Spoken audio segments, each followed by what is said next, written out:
আজকে আমরা দেখব কিভাবে এই ধরনের অ্যানিমেটেড স্লাইড ভিডিও পাওয়ারপয়েন্ট দিয়ে বানানো যায়। তো চলুন শুরু করি।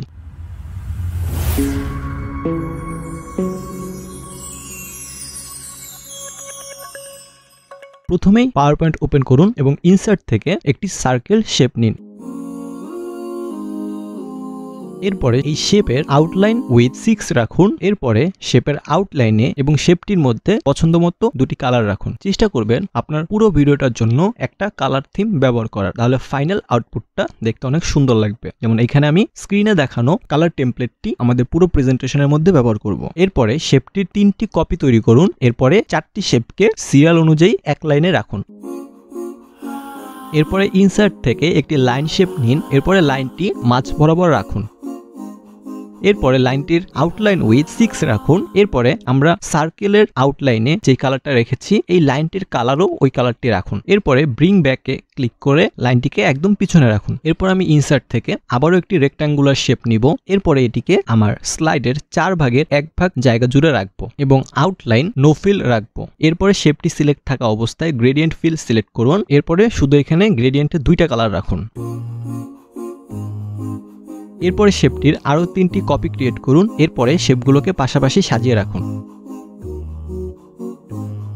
পরে 4টি শেপ একসাথে সিলেক্ট করে এই 4টি শেপকে একদম স্লাইডের পিছনে রাখুন। এজন্য মাউসের রাইট ক্লিক করলে আপনি ব্রিং ব্যাকের অপশনটি পেয়ে যাবেন। এরপর আমি সার্কেল শেপগুলোকে আমার রেক্ট্যাঙ্গুলার শেপগুলোর মাঝ বরাবর সাজিয়ে রাখবো। এরপরে ইনসার্ট থেকে আমি একটি টেক্সট বক্স নিব। এখন আগে থেকেই আমি 4টি লেখা নোট করে রেখেছিলাম। এখন আমি প্রথম লেখাটি কপি করে টেক্সট বক্সে লিখবো। এরপরে টেক্সটের জন্য একটি বোল্ড ফন্ট সিলেক্ট করুন এবং টেক্সটের কালার হোয়াইট রাখুন।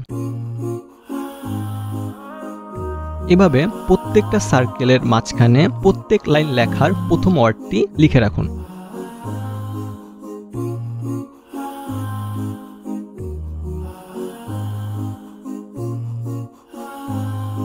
এখন সেকেন্ড রেক্ট্যাঙ্গুলার শেপটি সিলেক্ট করুন। এরপরে গ্রেডিয়েন্টে যে দুটো কালার আছে ওই দুটো কালারের পজিশন এক্সচেঞ্জ করুন। একইভাবে ফোর্থ রেক্ট্যাঙ্গুলার শেপটি সিলেক্ট করে ওইটার গ্রেডিয়েন্টের কালার দুটো এক্সচেঞ্জ করুন। এখন আবারও ইনসার্ট থেকে পুরো স্লাইডের সমান করে একটি রেক্ট্যাঙ্গুলার শেপ নিন। এরপরে এখানে একটি স্ট্রোক রাখুন। এরপরে শেপটির আউটলাইন উইথ 6 রাখুন। এরপরে এর কালারটি চেঞ্জ করে দিন। এরপরে শেপটির ফিল কালার নো ফিল রাখুন। এরপরে এই স্লাইডটি কপি করে আরো নতুন 4টি স্লাইড লেয়ার তৈরি করুন। এখন আমি দ্বিতীয় স্লাইডটি সিলেক্ট করব।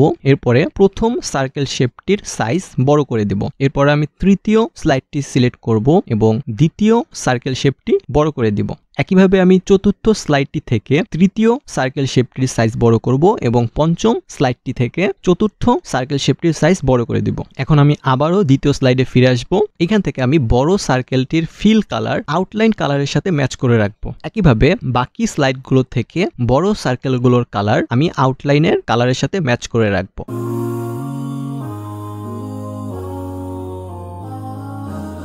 এরপর আবার দ্বিতীয় স্লাইডে ফিরে আসুন এবং প্রথম রেক্ট্যাঙ্গুলার শেপটি সিলেক্ট করুন। এরপরে ফরম্যাট শেপ ট্যাব থেকে সলিড ফিল সিলেক্ট করুন এবং অন্য একটি কালার সিলেক্ট করুন। যেমন এখানে আমি ইয়েলো কালার সিলেক্ট করছি। আপনি যদি ডান পাশের এই শেপ ফরম্যাট মেনুটি না পান তাহলে এই মেনুটা জাস্ট এক্সপ্যান্ড করে দিন, তাহলে আপনি ডান দিকে এই শেপ ফরম্যাট মেনুটা পেয়ে যাবেন। এখন আমি তৃতীয় স্লাইড থেকে তৃতীয় রেক্ট্যাঙ্গুলার শেপটি সিলেক্ট করে এর কালার চেঞ্জ করব। একইভাবে আমি চতুর্থ স্লাইড থেকে তৃতীয় রেক্ট্যাঙ্গুলার শেপের কালার চেঞ্জ করব এবং পঞ্চম স্লাইড থেকে চতুর্থ রেক্ট্যাঙ্গুলার শেপটির কালার চেঞ্জ করব। এখন আবারও দ্বিতীয় স্লাইডে চলে আসুন এবং একটি টেক্সট বক্সে আপনার নোট করে রাখা প্রথম লাইনটি লিখুন।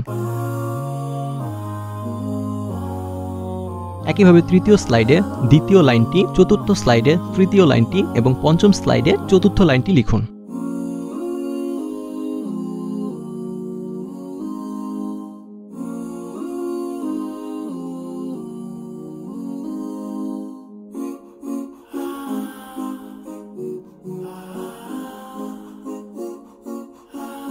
এরপরে প্রত্যেকটা স্লাইডে সার্কেলের মধ্যে যে লেখাটা হাইলাইট হচ্ছে ওই লেখার কালারটি চেঞ্জ করে দিন।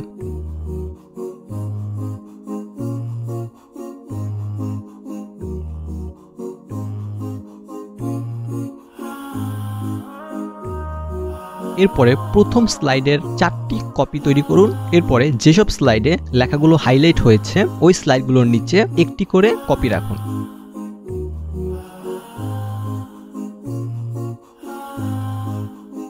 এখন একদম প্রথম স্লাইডে চলে আসুন। এরপরে ইনসার্ট থেকে একটি অ্যারো শেপ নিন এবং এটির কালার ব্ল্যাক রাখুন।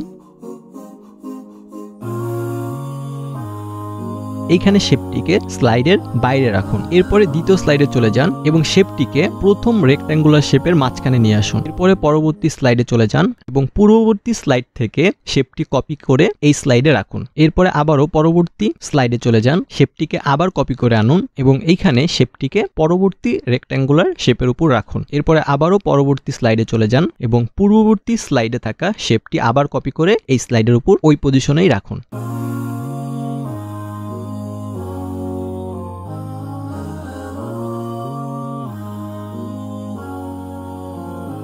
এরপরে একদম শেষ স্লাইডের আগের স্লাইডে একদম লাস্ট রেক্ট্যাঙ্গুলার শেপের উপরে এই অ্যারো শেপটি থাকবে। এরপরে সর্বশেষ স্লাইডে চলে যান, পূর্ববর্তী স্লাইড থেকে শেপটি কপি করে আনুন এবং এইখানে অ্যারো শেপটির পজিশন স্লাইডের বাইরে রাখুন। সবশেষে প্রতিটি স্লাইডে মর্ফ ট্রানজিশন অ্যাড করুন এবং এর ডিউরেশন 1 সেকেন্ড রাখুন।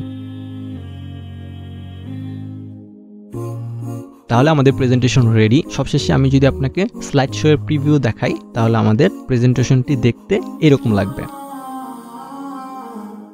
আপনি যদি এটিকে একটি ভিডিও আকারে সেভ করতে চান সেক্ষেত্রে এক্সপোর্টে গিয়ে ক্রিয়েট এ ভিডিও সিলেক্ট করুন। তো এই ছিল আজকের ভিডিওটা ভালো লাগলে অবশ্যই একটি লাইক দিবেন and thanks for watching this video.